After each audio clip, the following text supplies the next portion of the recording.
My son and I run this business now. I started it 30 years ago with my two sons, and I called us Euphoric Ecological Services Cup because I thought it was really funny. Euphoric, you see that in my email, because I was doing leafy spurge, which is Euphorbia esula. Anyway, no one ever got that. And somebody said to me one day, you really ought to have the word goat in your name. So we changed it to Goat Green in 2009. And these are our websites. On the bottom is gotopellyfoundation.org, which my son and I in let me see, 2020, started a nonprofit to teach people to be professional goat graziers, as we are, because we never could find any help. We never could find any help of anybody that wanted to do this, that had the skills that you need to do this business.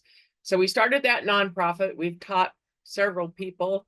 One of our graduates just started a fire mitigation business in California. He bought 200 goats from us, went all through our school, 2 years working with us off and on, and he's now running his own business in California. There's a picture of my two sons and I. This is quite a while ago. I couldn't keep my eyes open because I had my hat off.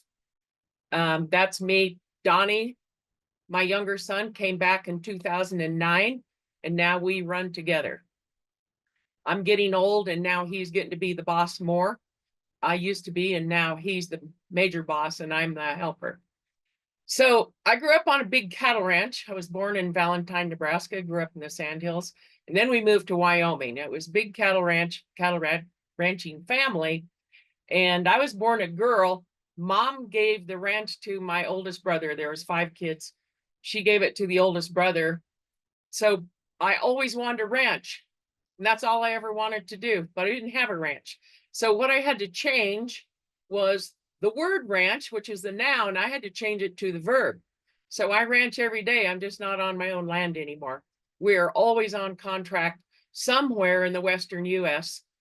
And I changed my saddle horse for a border collie. I used to ride, now I walk. And used to be in production agriculture, and now we're in a service business, which is a whole different world. And predators that people call predators are my neighbors, typically now. I have to get along with all of them. Production agriculture, so the value is in how much weight you can sell at the end of the year. And for us, the value is in our animals, their experience, memory, and knowledge.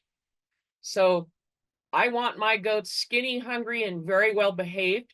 We do not sell for slaughter, so my herd has worked for us their entire lives. We have about 28 generations of goats, and they carry the memory. They carry the memory of what they eat. They carry the memory of where they go. Some places like Cheyenne, Wyoming, we've been there 25 years. Goats know that town. We've been to Bear Creek Park in Colorado Springs 29 years in a row. The goats know that, they remember it, and it makes it a lot easier to work when they remember places that you've been. There's a bunch of us. This is Donnie, me, Donnie's fiance. They're going to get married this September. She's one of our graduates and a great manager with us now.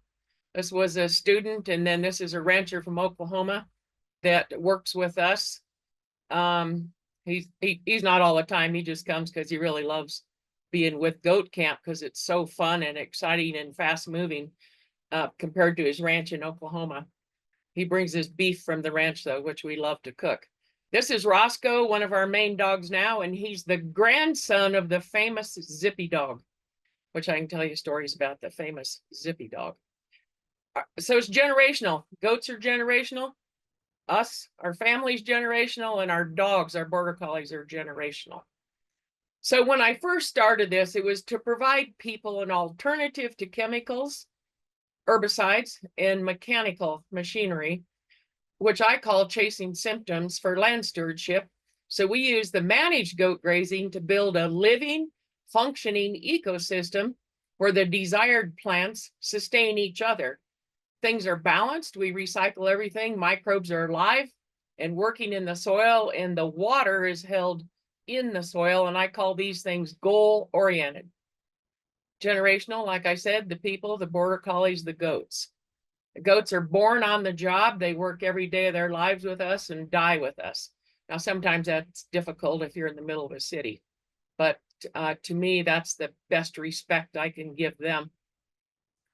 This is my little cartoon I made 30 years ago. That's Goat-a-Pelly, which I made the goat's happy, tapping his foot, playing a flute, and the recycling goes through the gut.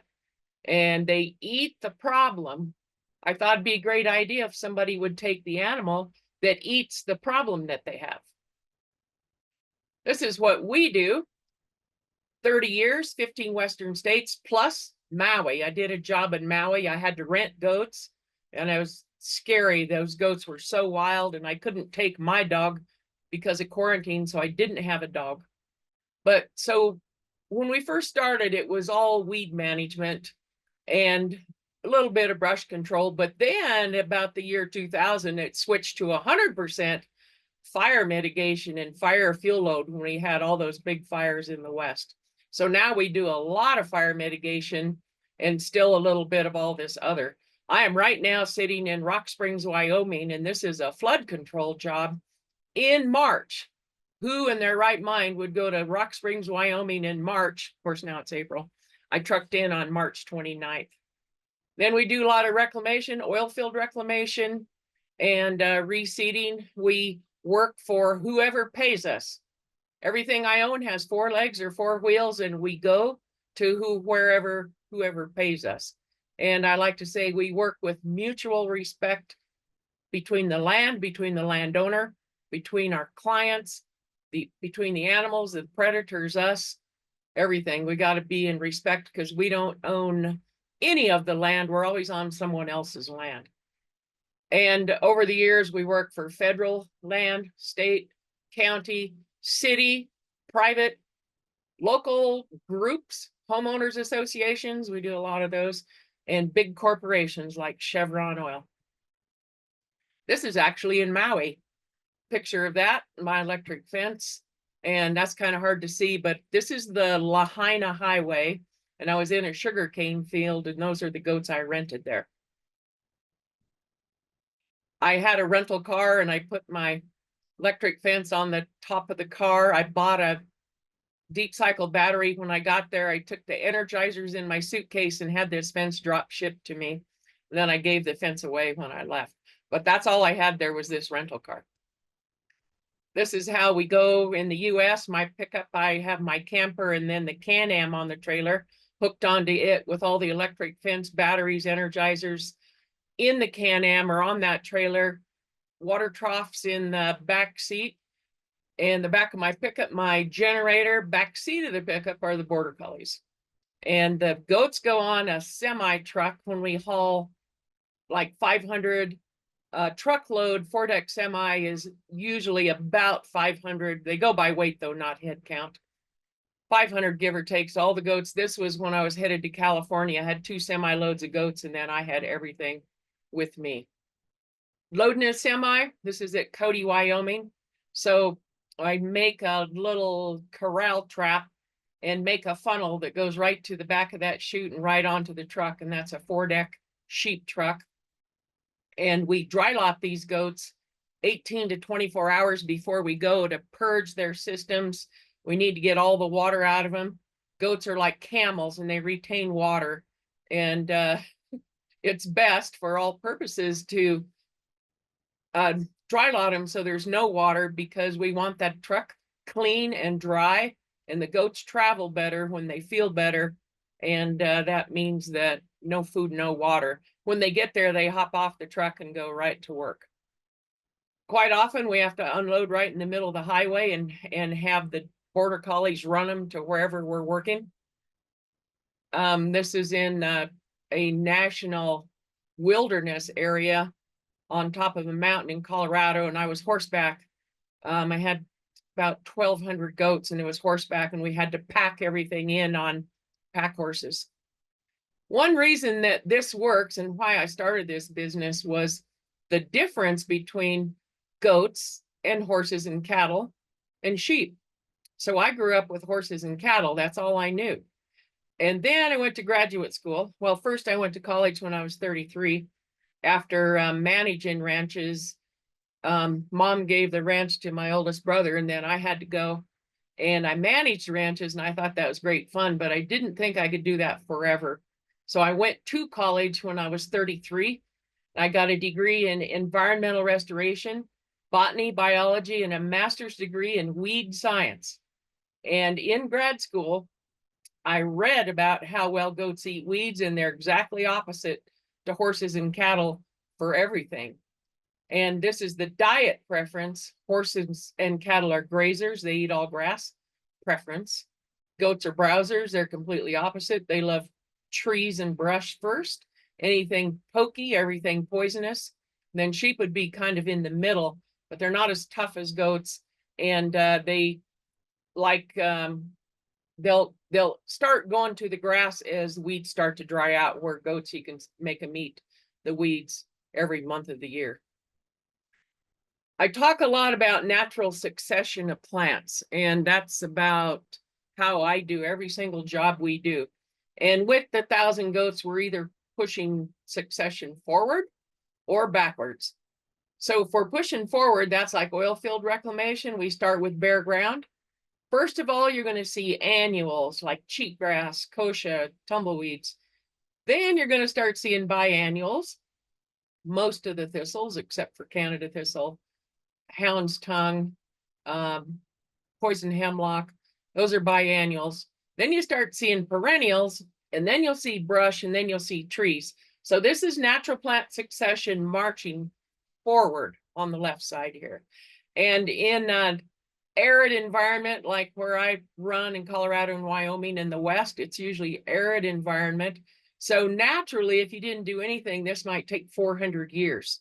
So we can do it using goats, using the 500 or 1,000 goats.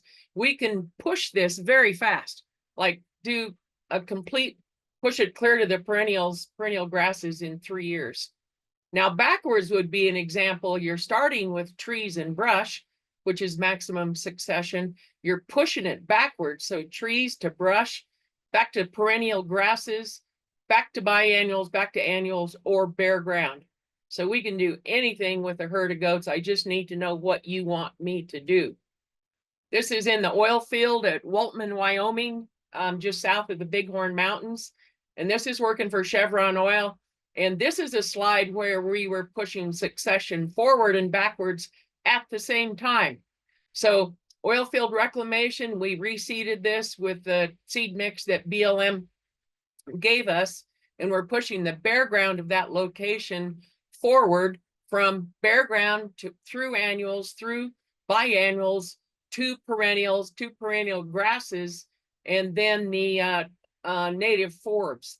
So the oil field hired us because they had to get native habitat restored before they got their bonds released from the oil companies. So on the right would be the cattle rancher, and this had been overgrazed probably a couple hundred years or more. And then it was mostly brush and bare ground, as you can see there, sagebrush and bare ground. So the goats are eating all of the brush and then bringing it back to where we had reseeded. So we're pushing succession forward from the oil field location and backward from the ranching where it had been overgrazed, all at the same time. For you guys, I had Robert get me a list of some of your major plants that you're interested in, and reed canary grass. So you have two grasses. Oh, shoot, my slide's too high. Cheatgrass I had on top. So there are two grasses, cheatgrass, which is a winter annual, and reed canary grass, which is a deep-rooted perennial, grows in riparian areas. The biannuals are Scotch and musk thistle, tansy ragwort, and hound's tongue. Deep-rooted perennials are Canada thistle and leafy spurge. So all of these need to be handled differently, and usually I like to graze them at a different time of year, depending on if they're annual, biannual, or perennial. And one thing very important to me is I want to know your goal. I'm not so much interested in the weed as I am, what is your goal and what do you want there? And that tells me which season to work. We work every day of the year. And like I said, it's the middle of winter and I'm in Rock Springs, Wyoming, doing flood mitigation. And reed canary grass is one of the big ones right here where I am. So here I am. Like I said, who the heck would truck into Rock Springs, Wyoming in March? But I did. It's on Bitter Creek, and it's flood control and fire mitigation. But he wanted us here and done before snow melt and spring runoff. This is a deep creek bed, and that's all reed canary grass. You can see Russian olive tree and greasewood. There's a lot of greasewood here. So I'm looking down. My camper where I'm sitting right now is right here where I'm looking. The Union Pacific Railroad track is right on the left side at the back, and a train goes through about every 30 minutes. So reed canary grass in the bottom. On the left, where this little thing goes across the creek, on the left is where, well, we started right here. So the left is not grazed, and to the right is where we've grazed. And the next picture you see further to the right, so you can see how they eat the reed canary grass and the greasewood. And this is a greasewood. It's in a Chenopodiaceae family. The before, after. If you look straight back clear to that white house way back there, those are the goats. And we're going down the creek. And like I said, this is very steep. You see that brick wall on the left? A lot of this creek bank, and we're right in the middle of the city. The houses and businesses were right by the original historic downtown right here also. But they have these brick walls on both sides for their arroyo holding. It's really interesting, but these are like 8 to 10 foot walls straight up and straight down. Of course, the goats can go up and down those. I can't, but the goats go straight up and down those, and no other animal could do that. You can see the soil, restoration of the soil. So everything they eat, you know, then they're stabilizing the soils as they poop and pee and restore the soil and then trample the soil. So it's soil stabilization. Indeed, about 20 years ago in Cheyenne, Wyoming, on a creek, the Department of Environmental Quality followed me testing the water to prove we were polluting the water. And what they found indeed was that the water quality was higher after the goats went through, and that's from bank stabilization. So there was no erosion and nothing washing down into the creek after the goats went through. Goats hate water, and they'll do anything to avoid getting their feet wet. So they don't stand in the water. They want to be on top of the hill. They also stand on their hind legs and eat. And when we do fire mitigation, this is it. These are the big wethers, the big neutered males. They weigh 200, 250 pounds, and they're on their hind feet. They can reach 8 or 9 feet up and recycle everything. This is the fire fuel ladder. And we do a lot of fire mitigation, like I said. Only goats can do a lot of things. This is in California a couple years ago doing fire mitigation. I put them in, there was a little hill there. I thought it was a hill. Indeed, after the goats ate all the stuff, it was 2 big rolls of wire that had overgrown with weeds.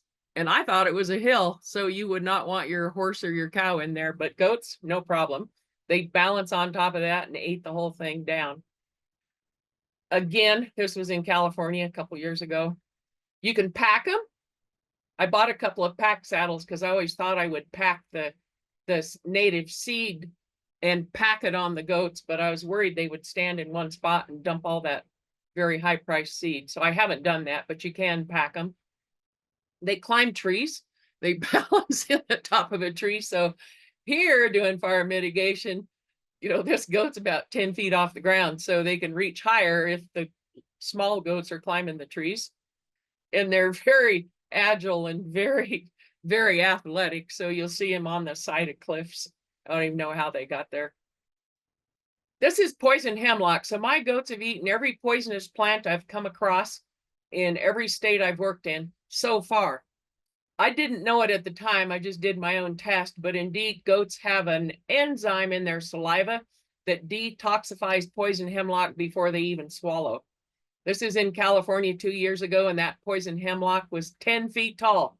I put them in there about 4 hours, and that's what they did to that poison hemlock. No ill effect. So when we work, we're doing 33 things at the same time. And the main thing is that they're self-propelled. They're recycling, they're increasing the soil organic matter. That's what holds water in the system. And the hoof action is a very big part of healing the land, stabilizing the hillsides, especially in steep country, and getting everything incorporated into the soil. Anyway, you can read this, look at it. I can give you a list of it.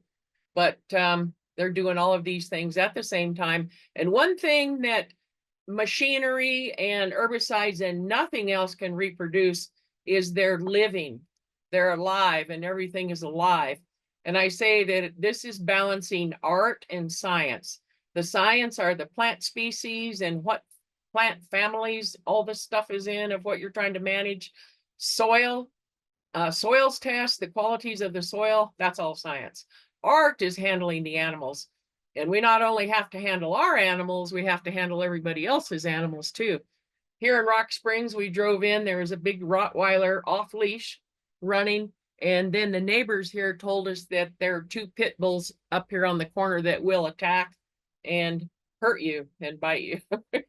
So we're managing all the animals, not just ours.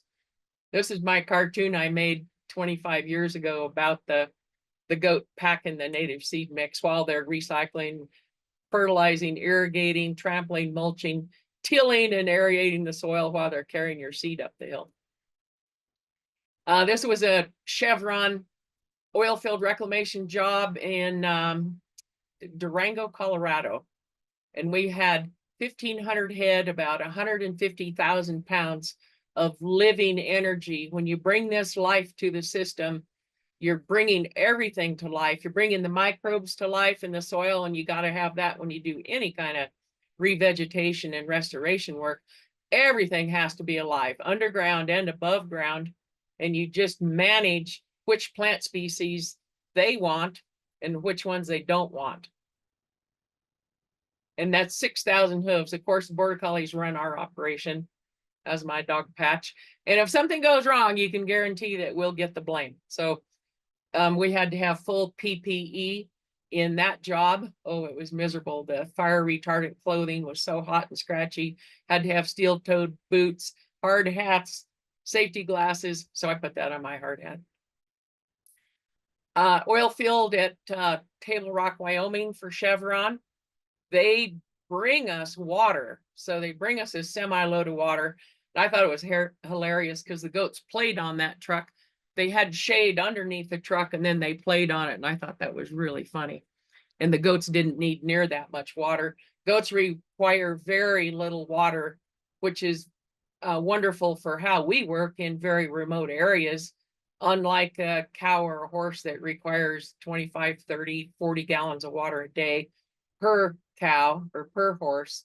And ours, a lot of times, drink 1/10 of a gallon, or if there's any snow to lick, they don't drink any water. So water's wonderful when you have a herd of goats compared to anything else. And indeed, in this exact setting, you know, people think of predators, they're always thinking of coyotes or eagles or wolves. By the way, we're running with wolves now. They just reintroduced a whole bunch of wolves in Colorado right here where we are. I haven't seen any yet, but I have run with wolves 3 times in Montana and Wyoming in my lifetime, and I never had trouble with them. That's another story. I lost 1,000 goats in the Madison Valley, Montana. Indeed, they ran with a pack of wolves for 3 weeks before I found them because the college had colored and were tracking the wolves and studying them. And that's where the goats were. They ran with them 3 weeks and I didn't lose anything. So that was my first time running with wolves. But the predator here was babies. We had babies and they were dying. I couldn't figure it out. I finally figured it out because there was no shade in this oil field. It was in July. It was very hot. The babies were going down into the badger holes, and H2S gas, you know, H2S gas is very heavy and it rolls in big clouds. You can't see it to the bottom of hills. So the H2S gas was in those badger holes and the babies are going there to get shade and it was killing them. So H2S gas is one of the biggest predators I've ever had. Turkeys attacking. I thought this was really funny. Oil field reclamation. This is back to Wamsutter, Wyoming. It's very dry. about 7,000 foot elevation, very high pH soils, very little soil organic matter, about 7 inches of rainfall if you're lucky in a year. Way back where you see those white specks way back, that's Interstate 80 going through. And this is 75 miles to anywhere. And this was a roadside, because the oil Chevron every year, they would give me a map, and it would be what they wanted us to do, a combination of roadsides, pipelines, abandoned well sites, whatever they wanted. And they would give us a map, and we were running on 1 million acres, and we would just do whatever it was every year that they had to do. But this section was halogeton, which is toxic to sheep, but it doesn't bother goats. And they had tried to get something to grow here for 60 years, 60 years, never could get it. And this was my first year in there. A couple minutes left. I'm sorry, what? Oh, just a couple minutes left.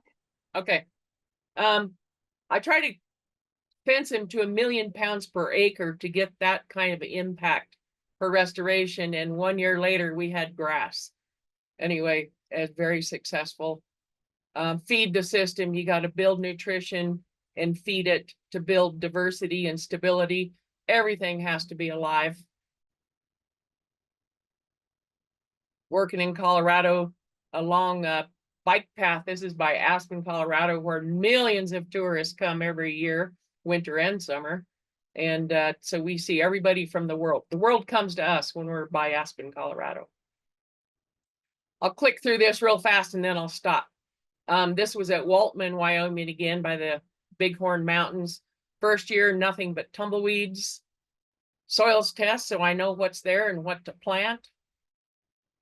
Off the top of the oil tank, I took photos. There's a steel post out there. BLM set transects. I took photo record, and they took monitoring of vegetation with their transects. So first year, all it was tumbleweeds, which is Russian thistle, which is in the Chenopodiaceae family. After we grazed it from the top of the oil tank, beginning of the second year, beginning of the third year, this is April, so the snow was just melting. And I went back in July, so this is the third year. I went back in July. See the antelope in the background there? And that's what we had. That was the seed mix that we planted. So it took me 3 years there. And boy, did I love working for Chevron. Indeed, they've sold all their Rocky Mountain fields. Okay, I'll stop there.